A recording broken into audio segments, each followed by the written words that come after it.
Hello students, today we will discuss Faustus as a tragic hero. We know it very well that Christopher Marlowe was an English writer, poet, and translator of the Elizabethan period. Some say Marlowe was an atheist. He was presumed to be an atheist. The most acclaimed tribute to Marlowe was paid by Shakespeare. Shakespeare was abundantly affected by Marlowe, and Shakespeare learned so many things from Marlowe.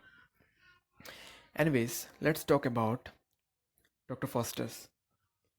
Well, Dr. Faustus, we know it very well that he was a talented German scholar, researcher at Wittenberg.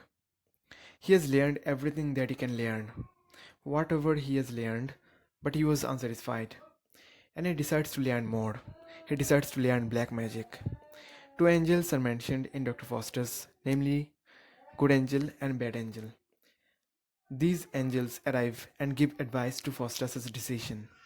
With the help of Baldis and Cornelius, Faustus learns the essentials of the dark magic. He agrees with Lucifer and eventually he had to lose his soul. While Dr. Faustus represents to a classical Elizabethan tragedy. Now, a question arises, what makes him as a tragic hero? Dr. Faustus, who sells his soul to Lucifer in exchange of 24 years of knowledge, ought to have some special features in order to be considered as a tragic hero. What did Aristotle tell about tragic hero, or what was his definition of tragic hero? According to Aristotle, the tragic hero evokes both our pity and terror because he is neither good nor thoroughly bad, but a mixture of both. This tragic effect will be stronger if the hero is better than we are. Such a hero suffers from a change of happiness to misery because of his mistaken choice, which is led by his hamartia, the error of judgment. The tragic hero stands against his fate or the gods to demonstrate his power of his own fate. He decides to make decisions, but mostly the decision making would lead to weakness or his own downfall.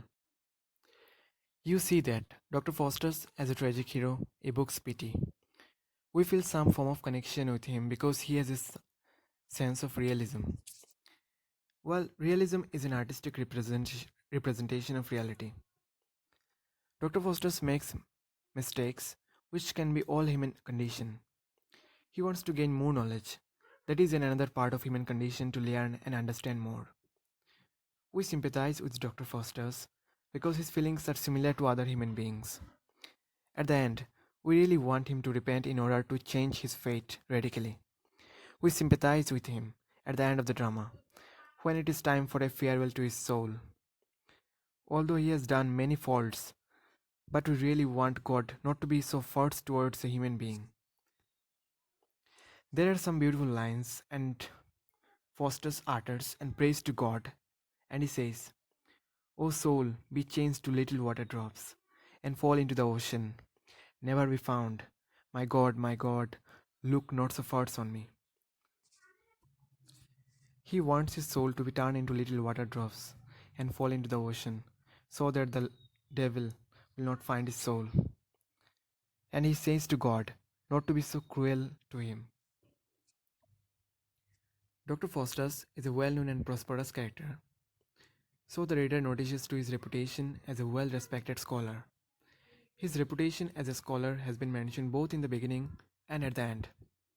It is one of the clues to present Dr. Faustus as a tragic hero, so that the reader would be able to sympathize with him throughout the whole drama. Dr. Faustus' mistaken choice, exchange of his soul to Lucifer, results in his downfall. His agreement with the devil blinds him in choosing between right and wrong. So it can be said that Dr. Faustus as a tragic hero. Yeah, he is a tragic hero. Though he devoted himself completely to Lucifer, never chose right and made tragedy out of his own downfall. Marlowe uses tragic irony of Dr. Faustus as his ultimate intention to illustrate the downfall of a tragic hero. To conclude, it can be said that Dr. Faustus is the Elizabethan tragedy, which goes in a new direction on certain focuses from the Aristotelian tragedy.